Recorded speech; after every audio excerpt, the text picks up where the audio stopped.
Yes, what's up? Welcome in. It's Boston has entered the chat. He's Travis Thomas. I'm George Bilecki. You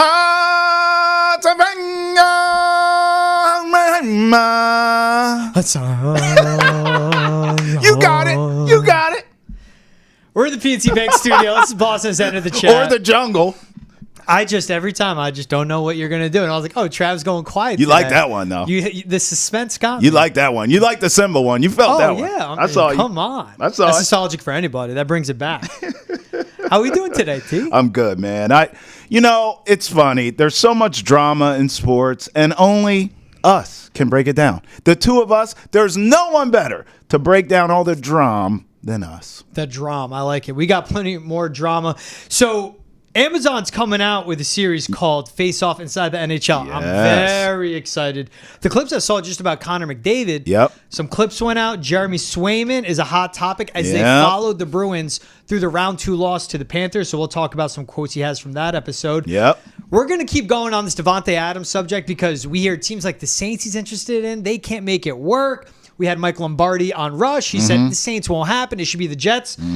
And we're going to break them down into certain tiers on who should pursue Davante Adams and how it should work. Yep. We'll talk some fantasy football as well and then wrap it all up. Favorite athletes from the 90s in New England. So this will be a fun one. Let's get it. Let's first off start with Jeremy Swayman, the updates from him. So he's in a contract dispute with the Bruins. Everyone knows that. And in face-off inside the NHL, they followed the Bruins in their 6-game playoff loss against the Florida Panthers.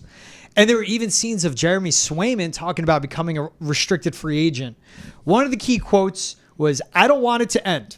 This could be the last time I wear a Bruins jersey. I know I'm going to do everything in my power to be a Bruin for a long time.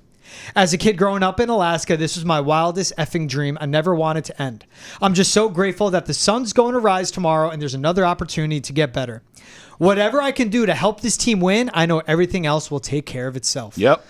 That last sentence jumps out to me. That one and I know I'm going to do everything in my power to be a Bruin for a long time. Quick recap. Bruins and Jeremy Swayman going through contract negotiations all off season long. Reportedly, it started at the Bruins trying to figure out the term. Now they're at the max term, which is 8 years. They started at $6.5 million. His agent and him are pushing to reset the goalie market and get ahead of what he could make because he hasn't been a number one yet. The latest we heard, it's an 8x8 offered by the Bruins. Right. And for right now, Jeremy Swayman and his agent are taking a step back and taking some time to evaluate what they do moving forward. Right. But those quotes coming out about it, I know I'm going to do everything in my power to be a Bruin for a long time. Yeah. Okay. You did that by showing up in the playoffs. Yep. Whatever I can do to help this team win, I know everything else will take care of itself. You accepting an 8x8 helps this team win? Yes. Because it gives them wiggle room in the cap space as well to make things happen. Which is exactly why, Jeremy Swayman's been consistent in what he's been saying all along. Yep. I've been consistent in what I've been saying all along. Take the 8x8. Take it. It's a fair deal. Now, you and I have gone down this path before where you and I would want a shorter term deal. Yeah. If that's not what he's looking for, he's looking for the security. He's looking for as much guaranteed money as possible. I understand it. Then take your 8x8. That is the best thing for this team. You have been consistent all along, to your credit, Jeremy Swayman, with wanting to be here. We in the media want you here. The fans want you here. The Bruins want you here. It's really up to you at this point. And I understand it's a business. We all understand that. But this is a fair deal, George. It's a fair deal. He's not going to reset the goalie market. Nope. He has not been the man long enough to do that. Your boy in New York, Igor, can do that. And he will next season, I believe it is.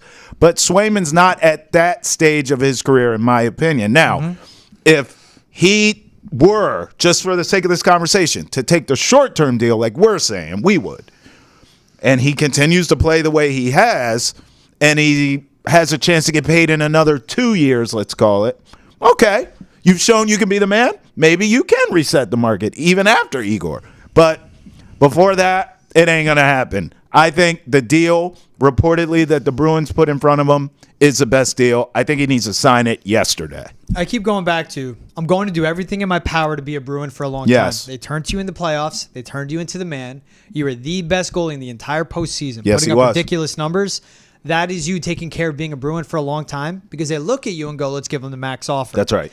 Whatever I can do to help this team win, I know everything else will take care of itself.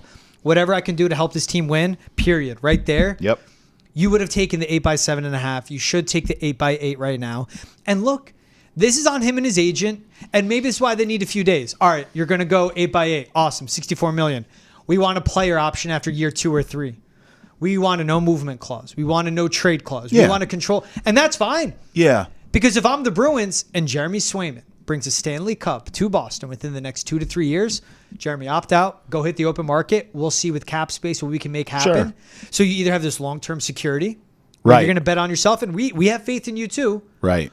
And if you want to reset the market, opt out after year 2, opt out after year 3, and then we'll revisit this conversation. Yeah, this goes back to our conversation about his representation.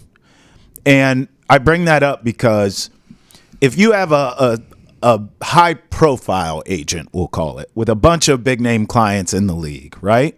Mm-hmm.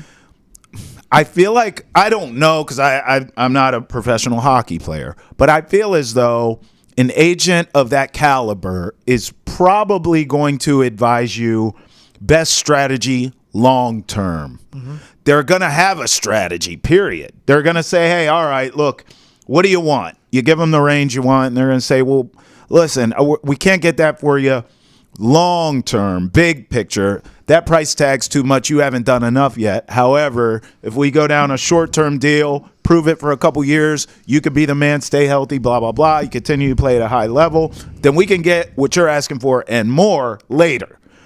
That's a high-profile, high-caliber agent who represents a lot of big-name, big-money players in the league. Mm-hmm. I think in Sway's case, what's happening is his representation, this happens a lot with guys who are not on that caliber, we got to get all the money we can. It's a money grab. Who's going to pay us the most? That's all that matters. That is the strategy. There is no long-term, big picture. Let's do this short-term here, prove it for a year or two, then reset them. No. How much can we get right now? Mm-hmm. And we need it all. We want every crumb. Don't leave anything on the plate. I don't think that's working with the Bruins, and I don't think it serves Jeremy Swayman long-term. That's what, if you want to reset this market, that's on your agent to do that.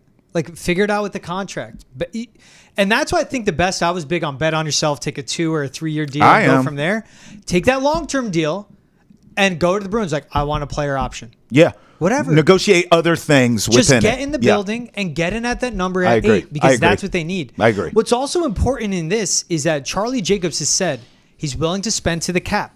Yeah. But Bruins management let him know we need money and someone gets injured. And I spoke to someone that is much more involved in the NHL level and has a better understanding of front offices and cap space than I. Sure.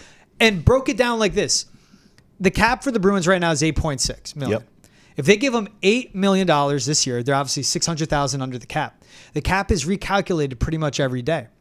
And when you're under the cap, you gain space to continue to grow. So all teams start under. It's like interest. And then when it gets towards the deadline, in a way where it's you have gained cap space because you stayed under, and that gives you the opportunity to get this player, that type of player. Yeah. A simple way, it's as if you put it in a high yield savings account, and every month you get some interest just from it sitting there. Right. And the banks use it how they want. Okay. But it's protected and it's there. Yeah. So I understand what the Bruins are doing. This is on for Jeremy Swayman and his agent to get. This is on his agent to understand what he's doing too. And he did William Nylander's contract up in Toronto. You're doing it now in Boston. This is another original six city with a very passionate fan base. That is not stupid. Man. This can get ugly, and that's where I get worried from the fan perspective if they start to turn on Jeremy Swayman because of what his agent is doing. I don't think that's going to happen. Listen, I actually think you hit a nail on the head with there could be other negotiable items within the framework of the deal. Like, let's get the money squared away, right? The dollars and cents. I like your idea of other, I don't want to even call it perks, but just other things within the framework of the contract, a no trade clause, maybe a bigger signing bonus. There's things you can do. Player-friendly aspects of the contract. Yes. I want a player option after year 2, right. a player option after year 3. I want a no trade clause. Yes. I want a no movement yes. clause. This is, I mean, for them to get up to $88 million a year, and if they give Swayman all of that, this is the Bruins meeting him more than Absolutely. halfway. And I believe they're willing to do that. And if you get that opportunity, take it. And then opt out after 2 years, after you prove yourself as a number one, after you prove yourself as the guy in the playoffs, and then get paid again. And if you do that, the Bruins will pay you because they'll want you to stay. If you win a Stanley Cup, it's up to them what they want to do at that point. But you did what's best for the team, and in a way, you're doing what's best for you. With still the long-term security, with that 8-year deal still being there. Player option. I'll be honest with you. I can't stand how we're talking about this with the season about to start. Yep. It drives me nuts that you have a Stanley Cup caliber team that is without their star young goalie. It just drives me insane because of the business side of things. Yeah. This is just something that should have been handled so long ago. And I know both sides will tell you, well, we've been trying to do that, right? Yep. But, man, you just got to get in a room and not leave till you have it figured out, because this is – forget the distraction aspect, because that's some of this. We just talked about on yesterday's show how Brad Marchand had to answer this stuff, right? All these players are going to be asked this constantly until it's done. That's one aspect of it. But I'm just looking at the competitive aspect of it. I mean, we're talking about a bona fide Stanley Cup potential winning team here, and they can't get – I don't believe – I mean, maybe y'all disagree with me. I don't believe they can get there without Jeremy Swayman. I don't think they can either. He proved it in the playoffs. But Jeremy Swayman can't get to the Cup. Without the Bruins. He spoke about losing a cup. We'll get to that. Yeah. Exactly. Yeah. Next one that was interesting, and this is a Greg Wyshynski article on ESPN, so I assume he got a screener from this. Yeah. The series does debut on Amazon Prime October 4th, which I'm excited to watch. I can't wait for that. I'm excited to watch. He referenced arbitration hearing that he had before last season, excuse me. Yeah, I'm speaking right. Where he walked away with a 1-year deal, $3.75 million. And Swayman said this, quote, "When you go into that room, you don't say a word. My arbitrator started first, said all these great things." The arbitrator on their side, so technically on the Bruins side, but the arbitrator is an independent, basically a lawyer, right, and is selected by 8 different parties. Like you're representing the team, and it's what you do. You enter that room, and then 48 hours later, they come back with a response. That's right. The arbitrator on their side, their job is to help the management side and to rip the players. So he takes it personally. Taking it personal. Hearing that you're not worthy of what you think you're worthy of, that was hard to hear. You don't forget what was said. I wrote them down, and I looked at them the other day, and I had a couple check marks. My biggest knock was that I wasn't trustworthy in the playoffs. He checked that box off. Yep. He did. He has to understand, and for the Bruins also, to only give him a 1-year, $3.7 million deal. Sure. When they could have went 2. That was Don Sweeney extending an olive branch by him saying, we will do right, only do this once, and we'll meet you in free agency, restricted free agency next season. Because they could have locked him up for 2 years, 3.7. That would have been the smart thing. Jeremy, you didn't like arbitration. You know what? We'll end it a year earlier. You'll get a year sooner to being paid. Smart. And for him to bring up the playoffs, 13.3 goals saved above expected the entire postseason. Second best save percentage on shots on goal entire postseason. And in the regular season, a .253 goals against average, 916 saves. In 12 postseason starts, 215 goals against, 933 save percentage. He won that Leaf series, and he kept the Bruins in that Panther series. I actually like that he has a chip on his shoulder. I do. I was just talking about this, that I feel like all great players have a chip on their shoulder, something they took personal. I mean, hell, in our own backyard, Tom Brady was petty as they come. We all watched The Last Dance. Michael Jordan's a goat of petty. I'm not comparing Swayman to those players, but I'm saying all great players have something that drives them, something that ticked them off, that's a chip on their shoulder, whether it's draft position or maybe in this case, contractual, right? But it's something that you take personal, and it drives you to greatness. So I'm staying consistent with what I predicted all along, that I still believe this deal gets done in the coming days. I do. I know, George, you feel differently, and I know several people out there feel like this is going to drag into the season. We know the deadline's in December, but I still think it's going to get done sooner rather than later. And I want a ticked off Jeremy Swayman here. I do. Even happy with a new contract in theory, still, just that chip on his shoulder will only add to his drive, his fire within to prove. Now I want him in a position not to be driven by, I want to prove I belong. That's what, in my opinion, everything that's happened up to this point is like, I want to prove I belong as the man. Yeah. I think he's earned that right. Now you have to level up, brother. You got to change your gear to, I want to prove I'm the best in the game. That's when you elevate your game. Whether you're paid like it or not, will you feel like I want to prove that I am the best out here in this league at my position? That's a Jeremy Swayman I want with a new deal in camp. Then can you direct it in the right spot and put it on the ice? Right. Linus Allmark's gone. There's going to be no more bear That's hugs what I mean. after a win. Yeah. So when you go out and stand on your head and win a game in the regular season, go look up in the ownership suite. Go look up in the front office suite and look at them and let them know what you're doing. Yep. And then work it out where you can set yourself up for a payday because it's not directed in the right spot, though. He has his chip on his shoulder, and he's taking it into contract negotiations. Right. Take that chip on your shoulder at just 25, 26 years old and take it onto the ice and prove to a team they are trusting you with a Stanley Cup ready roster. Yep. That's what I want to see in this. And that's what's tough. Jeremy Swayman is so good in the crease. And he's taking that motivation. One of the boxes I didn't check was being trustworthy in the playoffs. Checked that the F off. Yeah. You can't even deny him what he did last year. No, you can't. You got to do it again. Yeah. Another thing is, can you be the number one guy? That's right. And can you do the playoffs after being a number one guy? That's right. Take that motivation now.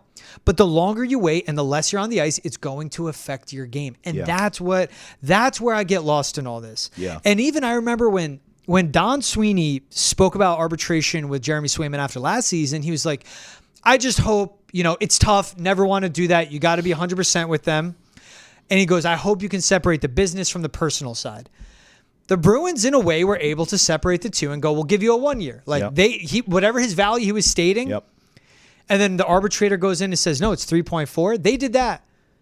And they thought it'd be in good faith. And then Swayman turns around with his agent and it keeps demanding more. And that's the tough part. Yeah. Because if they wanted to, they could have said, we're going to do 2 years. You'll be a free agent after the next offseason. Bruins would have more cap space. Trent Frederick and Brad Marchand will be up as UFAs. You could get those two deals done probably around 12 to 13 million total. And you would still have 10 million to work with to give Sway at that point after he proves himself. Instead, they did it. You want to do it now, and that's fine. Go with the 1 year bridge deal and prove yourself. Yeah, I mean, listen, if you're petty like I want you to be, you have that chip on your shoulder, a 1 or 2 year prove it deal would do that. By the way, and you brought this up, and I believe we all have to feel the same way here. Yes, there are some young, talented players on this team, but there's no question that the championship window is open right now. And you do have some older veteran leaders on this team that are not getting any younger. So if I'm Jeremy Swayman, to be honest with you, I'd probably have a shorter term vision for right now for this contract. And I'd be like, listen, I want to prove I'm the man, prove I'm the best, and get a Stanley Cup. And then, whether it's the Bruins or whoever's, I'm going to cash out. But I just don't believe he's looking at things this way. And some of it could be driven by the fact that he did go through this arbitration. He probably, George, and I'm projecting here, what the hell do I know? I'm not a therapist. But I wonder if some of this is I've already gone through that. Short-term prove it. I've gotten a postseason. I've proven to you what I could do. Look at my numbers last season. I know Allmark was here, but I'm just saying where he's coming from. Swayman may already feel like I've already been there, done that. I want the long-term, big contract, guaranteed money. That could be the case, but you're so young, bro. I would advise him, like, we got to do it again. We got to do it again on a higher level, and then there's a pot of gold at the end of the rainbow, if you want to call it that. I keep bringing it up, but I'm really adamant in it. Imagine he goes to the Bruins, fine. Give me a 3x7. Yeah. Okay. Next 3 years, he makes $21 million. Yes. After that, he gets a 7x10.5. Yeah, he could get a cup in that 3. That's $91 million over the life of 2 different contracts I just threw out there. Kirk Cousins did this in the NFL. Instead, exactly. Kirk Cousins did And look, this. a very physical sport, very taxing, Yes. a lot of risk involved. Yes. Or if you go 3x8, F it, I don't care. Go 3x8. Lifetime of 2 contracts, that's $94 million what you can make. Yeah. And I'm kind of selling him low with a 7x10 after that prove it deal. Yes, you are. But by the way, let me stick with this Kirk Cousins comp for a second because it popped into my mind.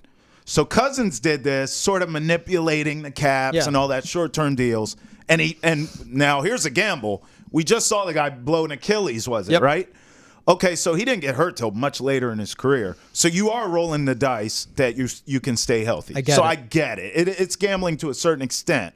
But here's where the comp ends already. And Swayman is so young.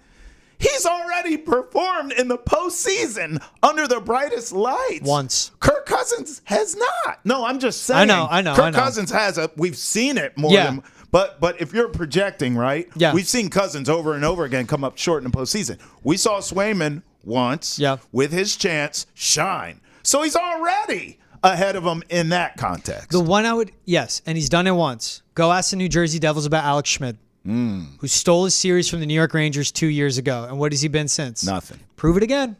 And I get it where he doesn't want to do that prove it deal, 2-3 year deal because he feel like he already proved himself. That's what I'm thinking. And he doesn't want to bet on himself because he already did. That's what I'm thinking. Here's the last one. Swayman also had this quote in the Amazon Prime series. It's disgusting to think about that I'm not going to raise a Stanley Cup over my head this year. The way I will get to do that is to turn the page and take positives and start working towards next year. You know what the positives are that you can take from that? Where you lost to the Panthers. Yeah. Played your butt off. Yeah. Your team couldn't score goals for the life of them, but they played defense really well. They did. You know what you could look at now? You know what's a positive? Your first line now with Elias Lindholm, Pavel Zacha, and David Pastrnak, those three can bring 230 points to the Bruins themselves. All three of those guys will be on the power play. Elias Lindholm can play 200 feet. Pavel Zacha is a terrific skater. Yep. That chemistry will take a couple months. It will click. Yeah, Brad Marchand and Charlie Coyle. You still have Trent Frederick under contract. Matty Patra is coming up. You have Zadorov and McAvoy. Behind them, Hampus Lindholm and Brandon Carlo. And Mason Larray is ascending as well. Yeah. That's a better team than you had last year. Yeah. You want to be with the Bruins for a very long time. You want to prove yourself and what you're worth. And you want to hoist a Stanley Cup. Your best opportunity is here in Boston. Yeah, there's no way he doesn't know that. In fact, I'm looking at the Eastern Conference standings from last season because I remember saying all year, it's really 4 or 5 teams, including the Bruins, that can win the Cup. I'll be honest with you. I mean, here were the teams last year. We know them. Rangers, Canes, Panthers, of course, Bruins, and the Leafs were all right there. And then you had the Lightning, although most of us didn't feel like the Lightning could get it done. I mean, Rangers and Panthers right now today, I have full faith will be right back in the mix. I'm not so sure. Some of me thinks the Hurricanes championship window has either closed or is closing. When they let Gensel go? It is either closed or is closing. Yep. Okay, we'll say they're trending in the wrong direction. The Leafs are soft as pudding. Don't get me started.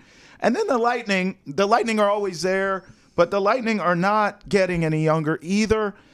I don't know, man. I think the Bruins are in a better, I would argue, Bruins are in a better position going into this season in the Eastern Conference than they were last season. Yes. And remember, the expectations weren't there last offseason either. And this is because of their own internal doings by the front office absolutely. And the landscape of the NHL. Yes. Whatever I can do to help this team win, I know everything else will take care of itself. You helping this team win is taking that 8x8 contract, which is a generous offer to you, but will be a bargain down the line for the Bruins, but it'll help them win a Stanley Cup, and the rest will take care of itself. They took care of the rest. They got you a team that's better down the middle because of Elias Lindholm. They got you a better, much bigger blue line with the addition of Zadorov to pair him up with McAvoy. I think they're better. They got you all these steps. Sign the contract. That's what's tough reading these quotes. I'm excited to watch it. We'll get full context. That drops October 4th. Amen. Again, that's Face Off Inside the NHL on Amazon Prime. All right, from one interesting scenario and situation between a superstar and their team to another, we talked about Davante Adams. We laid out our cases, especially on Foxborough Rush, between the Patriots, the Jets, and the 49ers. I was texting you and our producer Brendan this morning. I go, let's go let's do tiers. I wanted to look at more teams, and we're going to put them in tiers. And you came up with the tiers, and I love what you did. So tier 1 is pick up the phone. Yeah, you got to make the call. Tier 2 is a Davante away. Yes, one piece. We think we go in the championship. We need that one piece. There he is, a Davante away. Tier 3, the rich get richer. I mean, we don't really need them, but hell, We'll take go 'em. on and do something. Come on with us, Davante. Watch how we get this done. So Tier 1 to me is pick up the phone. Yeah. It's two teams with identical timelines. Okay. One is ahead of the other. Okay. The Patriots and the Commanders. Okay. You pick up the phone. They both have the cap space Love to it. afford them. Yep. The Commanders obviously need something, and Davante Adams steps in and is much better than Terry McLaurin, but they have a wide receiver one. Yes. The Commanders need their draft picks just like the Patriots. They need these cost control contracts. They need to invest in the defense, but they have Yep. their quarterback checked off Yep. for now. I always say what stops me with Davante Adams is he will be 32 years old, and there's a real drop-off after a receiver turns 30. He balled out last year for the Raiders.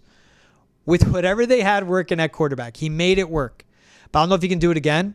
But you pick up the phone because you go, hey, have you guys gotten any real offers? 5th rounder? It would give our offense juice. For the Commanders, I mean, they could win their division if they add Davante Adams and add another layer to that offense. For the Patriots, it just saves us in some way, and we don't care if it's a rental. I love the way you laid that out because, look, if you're the Patriots, you have to make the call because your offense is just god-awful. Okay, so you should be calling any damn bite. You should call the local Stop and Shop. I mean, if you got a big guy bagging groceries, can he get out there and play left tackle? Thank you very much. You should be picking up the phone for any damn thing offensively.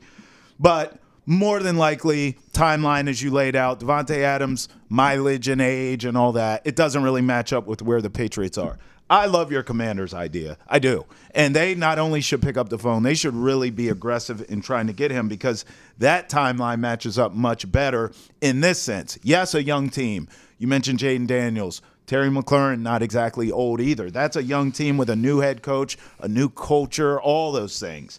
But, I mean, I'm looking right now at the NFC East standings. George, they could win this division. I mean, they're at top of it right now, today. We know Dak's a star in Dallas. The Eagles, on paper, should be way better than they are. So maybe they get hot and get it cooking, and the Giants just aren't there, but they're not as bad as we thought. If I'm the Commanders, I want to be aggressive, bring a Davante Adams in to get me over the hump and to keep me atop the division as the season goes on. I believe that can happen. If you get in the postseason, especially in the NFC, anything can happen. You know what? I'm going to bump the Commanders to a Davante away. Oh, you're moving it up. They could win the division as it is right now, but they could be a Davante away from running away with that division. Voila. And you'll see who else. All right, so now we'll go to the next tier. A Davante away. Where do I want to start? Let's start with this. I'm going to keep the juicier teams later. I'll follow you. First two teams I have in the Davante away tier. Okay. The Steelers and the Cowboys. Okay. So the Cowboys have no defense, and really they should Or run game. Or run game. So really they should be spending this money figuring both of those things out and fixing that. Yeah. They do. Yeah. But you have CeeDee Lamb, you have Dak Prescott, Brandon Cooks is hurt. They can't run the ball. They can't stop the run. No, they can't. How do you rescue your defense? You keep scoring points. You get Davante Adams to Big D, 1-year rental, $25 million in cap space. You can make it work. And the Cowboys are a Davante away from winning their division by default because it's so bad. Yeah. I mean, that's a lot to unpack. I'm not a Cowboys fan. I don't want them there at all. But I'll be honest. But they're a Davante away. I'll be honest. If I was a Cowboys fan and you land Davante, my excitement would be a bit tempered. And the reason why is because, and you laid it out, when you watch them, they cannot run the ball. They have no running game. So in this offseason, Jerry Jones told you, well, we couldn't afford Derrick Henry. Remember that quote? He was like, well, if you live in a mansion, but you can't afford it. Like, what? So you can't afford Derrick Henry, who's running all over the league with Baltimore. But you'll go out, and I get it's a rental, and I get the Raiders are eating a bunch of money, but still, you go out and you're willing to roll the dice and get Davante Adams. But that's not the weakness of our team. I think it would confuse me almost as a Cowboy fan. Although, like now you become more. You have to correct your deficiencies. I know, but you become more pass dependent. They can't run the ball. What's the problem with being pass dependent? They can't get anything on the ground. Well, I would be trying to. I guess my point is I'd be trying to address our non-existent run game. The Steelers are the one that I'm the most interested in. Davante away. Yeah. I think the Steelers adding a Davante Adams with the way Justin Fields is playing. We know Mike Tomlin can coach. You get an adult in the room to teach George Pickens how to be a pro. I would imagine at this stage of Davante Adams' career, he wants to, win games. I don't know. Call me crazy.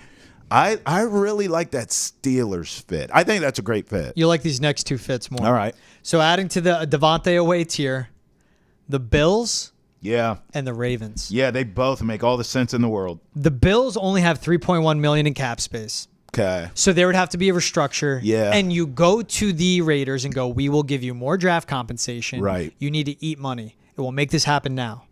The Bills have 2 second-round picks in the 2025 draft. Yep. They have 7 top 140 picks in this upcoming draft. Wow. You give picks now. It's always, remember, picks now are more valuable than future picks because teams in theory should get better. That's right. And they're picking later. That's right. So you throw in one of your second rounders with a third rounder, and you have all these top 140 picks. You can trade back into the third round if you're the Bills. Mm-hmm. My issue is Khalil Shakur is good. Dalton Kincaid's good. James Cook is good. Keon Coleman's okay. Curtis Samuel's okay. Josh Allen needs a chain mover. Third and long, as we saw against Baltimore, the Superman cape came back out, and he felt like he had to play hero ball and didn't know what to do with the ball. Davante Adams can still take over games. Yeah. That's why the Bills are a Davante away from being a true playoff contender. Yeah. It's been magic through 3 games. We saw it hit ahead on the 4th game. I don't know if it's sustainable what that offense does. They're a Davante away from making it sustainable. I completely agree. Only thing I would caution, these receivers talk. They're all divas. I mean, I mean this. He could have looked at what happened with Stephon Diggs and be like, not interested in going there. That's how these guys are. He wants to go to New Orleans, bro. I know. That's what I mean. I want to play with a quarterback that I'm familiar with. Diva behavior. The Ravens, if I'm him, You do it. I'm going to Lamar. Get me to Lamar. That would be my direct quote. Ravens, only $4.6 million in cap space. So, again, you have to make it work with the Gotta Raiders. make it work. 2 fourths and 2 fifths in this upcoming draft. You throw in your second with one of those fourths. Yep. 2 picks Yep. in this upcoming draft, and maybe throw in a fifth too. I don't care. Yep. Or take those. That is so much good draft assets. Yep. So many good draft assets the Raiders can get in return. And then for the Ravens, the window is now too. That's right. You have your run game with Derrick Henry. Lamar Jackson, you paid him. Zay Flowers is good, but he's not a wide receiver 1. That's right. Mark Andrews has been MIFNA. He has. You get Davante Adams with this defense, man, and with that coaching. If you're Davante Adams and you're serious about football, you would love to go to the Ravens. I think so. That's where I'd be trying to go. You're the man in that offense. Honestly, personally, I'd want Ravens or Steelers if I was him. Those would be my 2 teams. And I will say, Commanders, Ravens, Bills, Cowboys, those are the 4 best quarterback options we listed so far. Absolutely. Steelers are beating out Jacoby Brissett. All right, ready for the rich get richer? Yes. Basically, you roll up to your boy's house. They got a sick lake house up in Vermont, right? And in the driveway, you see like a Lambo. You're like, wait, what? What does his dad do? Where am I? You see like a murdered out Range Rover. And then the dad pulls up in a murdered out G-Wagon, like 2-door. And you're like, where? That's a rich get richer with this one, that's a rich okay? get richer. The 2 rich get richers, Detroit Lions and the San Francisco 49ers. Oh, no. $40 million in cap space for the Lions, $55 million in cap space for the 49ers. God. Let's just think about, and the Lions in 2025 have a 1st, 2nd, 4th, 5th, 6th, and in 2026. So they don't have a lot of draft picks, Yeah. but the window is now for them. And I just let's picture this offense. Penei Sewell, your my best offensive God. lineman, 2 great running backs in David Montgomery and Jameer St. Gibbs. Brown. Jared Goff went into play action is as best as they can be with Ben Johnson, one of the best play callers before he becomes a head coach, Absolutely. right? Great O-line, yeah. Amon-Ra St. Brown as steady and consistent over the middle as can be. Yep. Jamison Williams taking the top off of defense. Yep. And then you have Davante Adams lining up out wide, who's great in short, intermediate, end. and deep. Yeah. And you have Sam Laporta at tight end. They have the best receiving room in the NFL. The second Davante Adams goes to Detroit. No question. Rich get richer, and Detroit becomes Super Bowl favorites if they go get Davante Adams. They can afford him. They have the draft assets. Yep. They can pay him, Yep. and they can all make it happen. He gets a ring. I agree with everything you said. Playing in a dome. But I feel the same way about the Lions as I do the Cowboys, which is the Lions need to address their defense. And their defense is not trustworthy enough to win a Super Bowl. So if I'm a Lions fan, yeah, of course I'm pumped to get a Davante Adams, but I'm like, bro, how are we going to stop anyone? We need to focus in on that. The 49ers is interesting to me because this is a team decimated with injuries. So they could look at this as, we need to go get this guy to sort of maintain our status quo. So we are the team to beat in the NFC. So we get back to a Super Bowl and maybe can win it this time. You bring a Davante Adams in, that helps you get back and regain that. Because right now, current day, from what we've seen from the 49ers, they have regressed. And it's understandable because everyone's hurt, especially Christian McCaffrey. They have the cap space. I know I laid it out. I was kind of talking out of the side of my neck, but Deebo Samuel could help out in the running back room more. You have Brandon Ayuk. Davante Adams comes in as your wide receiver 1. Juwan Jennings, Ricky Pearsall, George Kittle. You need this. Yeah. And that offense that Davante Adams and Aaron Rodgers made magic happen together for 2 years in Green Bay, it's the same offense in San Francisco. You will get schemed open. Brock Purdy can get you the ball. It's one of the best quarterback situations. We have all these tiers, but you don't have the Jets on here. Yeah, I've realized as I said You that. don't have the Jets. And you still think that's the best fit. A Davante away. A Davante But away? Okay. they're Davante away. I should have right. put him on that one. So recap of the tiers.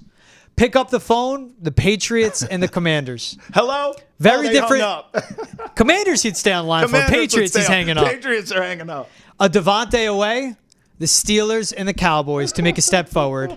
The Bills and the Ravens, who need a wide receiver 1, don't have the cap space, Yes. but have the draft assets to make it happen for the Raiders. And then rich get richer. The Ooh. Lions, who would have the best receiving room in Yeah, the they would. league. Yes, they would. Or the 49ers, who need an elite wide receiver 1 because Brandon Ayuk hasn't been that guy yet. Right. I like those tiers. I like it. I'm still a Steelers guy, personally. I want Lions. And I understand the needs on defense. It makes complete sense. Scary. With that cap space, what did the Rams do when they won a Super Bowl? F them first-round picks. Yeah, Take they those did. first-round picks. Yeah, you're right. Go get a defense that way. You're right.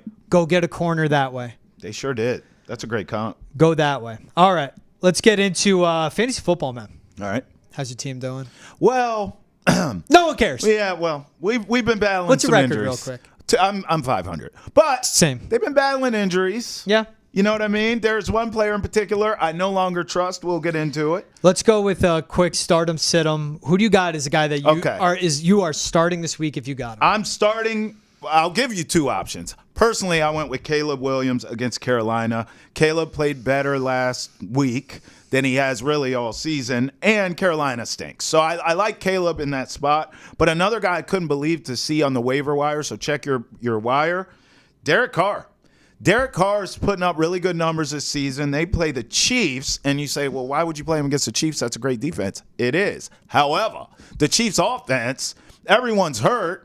I just believe for them to score, it's a long, sustained drive. Time of possession stuff. Mahomes, death by 1,000 cuts. With that being said, I mean, I'll be honest. If I'm the Saints, I'm coming in. I'm trying to score early and often and get the Chiefs down in the game. Mm-hmm. If they could do that, Derek Carr, the way he's been playing, I don't mind that start. Who I'm sitting and can't trust is the same answer. It's Anthony Richardson.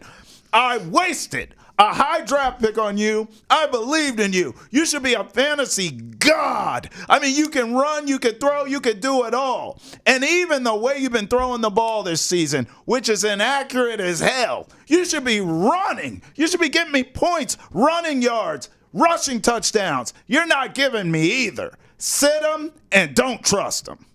You're not the only person that burned that high up pick on AR5. Woo, looking bad. My stardoms, I'm going to pair of Packers here. Dontavian Wicks. He had an ADOT of 16.5 against the Vikings. And his last two games with Jordan Love starting, he went 661 and 2 touchdowns, and we went 578 and 2 touchdowns. Wow. I mean, it's just the scoring is going to be there. It wasn't a comeback attempt, but they're playing the Rams. I mean, that's an offense that can keep up. Sure. And I'm also going with Tucker Kraft. Same thing. He is night and day when Jordan Love is his quarterback or not. And if you run through, basically quick on his lines, I'll go just last 5 alone. He went 4 catches, 60 yards, 6 catches, 48 yards, 3 catches, 31 yards, 2 for 37. And then last week we saw 6, 53, and 1. That is a top 5 fantasy tight end. If you have Tucker Kraft, you are starting him because also you're starting Dontavian Wicks. Christian Watson's hurt. That is huge for that offense. It's more targets for both of those Sure. guys. My sit, I'm going Jordan Addison. I don't like his matchup with the Jets defense. Oh, I'm playing him. They don't allow a lot of catches against outside receivers. All right. Maybe that attention goes to Justin Jefferson, though. So Maybe. see with Addison in the fold and Naylor there. I can't trust is Rashad White. He just keeps losing volume to Bucky Irving. Yeah. If you have Rashad White, sell him now because it's only going to get lower the price. Or you hold on to him if you think Bucky Irving will get injured. All right, here's something fun that our marketing team here at Nesson threw our way. All right. So, as we've done in the past, there's the Nesson Fan Favorites contest where fans can choose their favorite Nesson memory from the 1990s and submit a personal story about the moment. Oh. Go to Nesson.com/40 to submit your memory for a chance to win Nesson throwback swag and also potentially have their memory featured on our Nesson channels. Okay. All right. Okay. All right. Let's go through your favorite 90s All right. New England athletes. Let me preface my comments by saying I love being here in New England. However, I was not raised here. So as a child in the 90s in Maryland, I was looking at this region from afar. But Boston sports lore forever. I mean, my goodness, you could pick any decade and find stars. So I'll just give a few honorable mentions before I give you my star of all stars, okay? I loved Antoine Walker. I loved him in college. He was a bucket in college basketball. He comes to the Celtics. He was a bucket automatic. Big fan of his. How about this? Reggie Lewis. I told you where I was from. Dude was an absolute Baltimore legend. And he balled out for the Celtics. Big fan of his. But that's not where I'm going. Rest his soul. Drew Bledsoe. Big fan. At that time in the league, everyone was a pocket passer, and he was one of the best young gunslinger types. I thought he'd play forever. He kind of did, but I thought he'd be in New England forever, but we know the rest of that story. Ray Bork on the hockey side. Bro, when you talk Boston Bruins, Yeah. I mean, that's all I've known. My whole childhood was Ray Bork, so I have to go him. But none of them are my answer. You know who my number one was, man? Who's your number one? Nomar, bro. Nomar had everything. I still, to this day, if I'm having beers with you, Nomar is still the biggest what if in sports, not just New England. He's on the what if in sports. This dude had all the tools. He had the charisma. He had everything. The aura, everything. Superstar of the highest order. And it just didn't pan out the way any of us thought. I mean, between injuries and contract stuff, it just kind of ended like a mess. But I thought this dude would end up being one of the GOATs, if not the GOAT, all time. Nomar's got him. You talking 90s New England? Am I wrong? I mean, I know I'm not from here. I feel like Nomar's the only answer. I went a little different avenue, but I like that right. Nomar answer. All right. You mentioned Ray Bork, so I'll go there. I kind of just did a 1, 2, 3 in no Okay. particular order. Okay. No, I'm you gonna- got to order. Who's the one? Okay, so I'll start with 3. Okay. All right. I'm on the edge of my seat. 3 is Ben Coates. Oh, Tight end for the Ben Patriots. Winter Coates. First of his kind as a blocking and catching tight end. 93 and 94, he combined for 180 catches, over 2,000 receiving yards, and 13 touchdowns. I used to love Ben Back Coates. in the 90s. Yeah, bro. He was a walking 60, 906. Yeah. Like 60 catches, 900 yards, 6 touchdowns from 93 basically to 99. I love Before Ben that team was Coates. great, he was fantastic. He's one of the best tight ends of all It's a time. great pull by you. So that's my number 3. I like it. Met Ben Coates. Awesome guy, too. Yeah? Awesome. Just good old Southern gentleman. Nice. Good dude. My number 2, Yeah. Jay Pandolfo. 1995 national champion with Boston University men's hockey. Oh. Got to throw respect on his name. Hobie Baker runner-up, scored 67 points that year. But he took the Terriers to 4 Frozen Fours. So that's basically one of 4 teams remaining, Right. all 4 years. Yeah. Won 2 Bean Pots and won 2 Hockey East championships. Jay Pandolfo is my number 2. That's a deep cut right there. I respect it. Oh, you're going to like this number 1. Oh, here we go. We're going back to 93, baby. You know who won the national championship in men's hockey in 1993? You're going to tell me. Maine. Oh. Led by a line of Paul Correa Oh. and Jim Montgomery. Oh. Bruins, Jim Montgomery. Paul Correa, his 1 year playing in college hockey, 100 points in 39 games, point blank period. Wow. Jim Montgomery, of course, finished as all-time leading scorer for Maine, playing in the 90s. 301 career points. They won the 1993 national championship. They were down in the third period, 3 goals to Lake Superior in the national championship game. Jim Montgomery scored all 3 goals to win the game. All 3 were assisted by Paul Correa. Wow. Yeah. So I wanted to think a little. I was thinking Antoine That's Walker, dope. and I'm looking up and I go, Montgomery played in the 90s. I know he did. 1993 champ. And then I look and I go, Paul Correa was his line Yeah, mate? that's crazy. So they were down, of course, in the third period. Crazy.